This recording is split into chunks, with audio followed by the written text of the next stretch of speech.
we have got an amazing at the end because this chapter reveals so much. So basically, for the cover story, we have Under Siege. So this is a little thing of a cow serves Imani late night uh jug of milk as she works with her sea trust.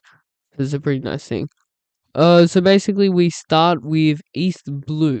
So, did you hear about Gobson missing in action on Pirate Village? So, I really like this how Oda sometimes does it where he does throughout the entire world and checks back on all the story we've seen.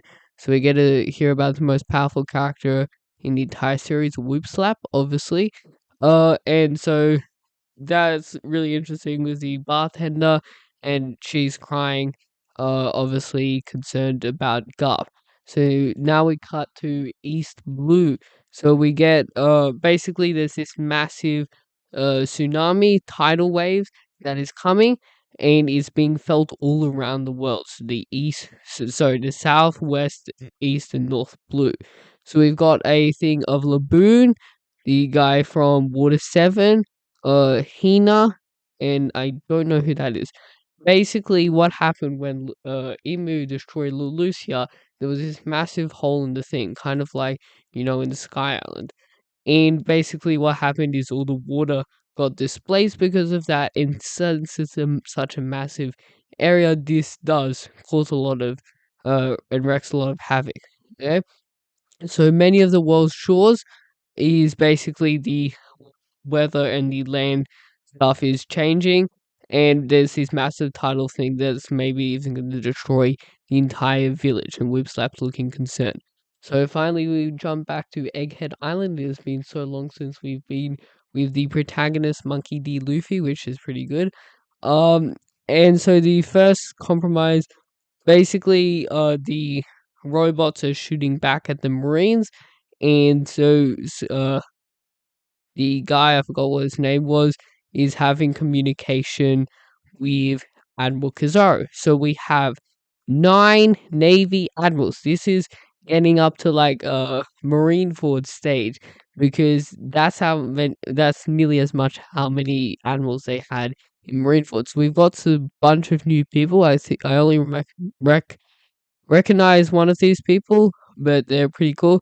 So we got Admiral Kizaru. So he is obviously with J. Josius Saturn. So he is one of the 5 Elder Stars.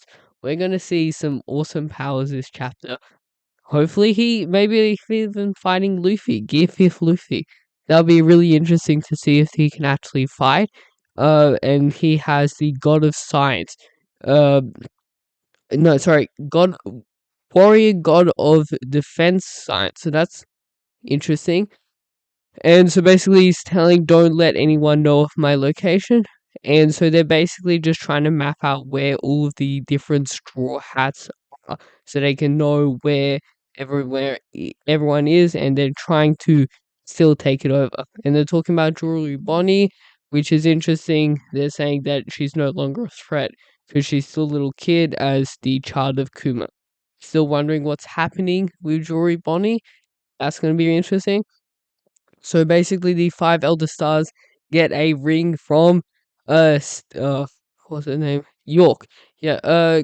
And so she, if you didn't know, she was the one that had betrayed Stella and the other um uh Vegapunks, which obviously she's the one for Glust, and she did this only so she could hopefully become a celestial dragon. Now this is pretty stupid because if you know anything about the world government is they don't really stay to their plans and what they promise. So I don't think even if this does go through, they're actually going to agree to any of this. So you see the 5 Elder Stars talking about this with her trying to get some more stuff and remembering to give their part of the deals.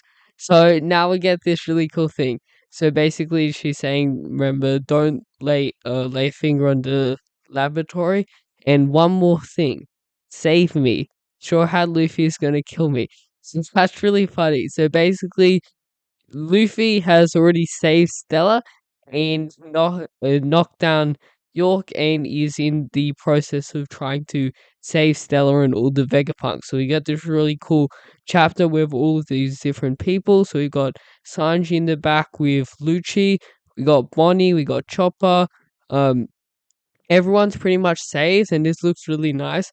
Jinbei rocking the Hawaiian t-shirt. Yeah, so basically it's a pretty good ending. So I think next chapter what's gonna happen is they will be leaving Egghead Island, which would be pretty cool. So that's gonna be really exciting for next chapter. This was a really cool chapter.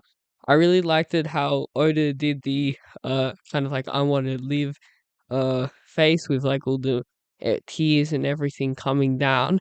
I think he did that really well with having with York, which was funny. The five elder stars were pretty shocked by that, and also Admiral Kizaru. This has revealed a bunch of new stuff. It's also it's so basically with the light thing coming down for Leloucia, we're wondering if there's has also happened in any other cases. It was a really good chapter. Thanks for watching. Please like and subscribe.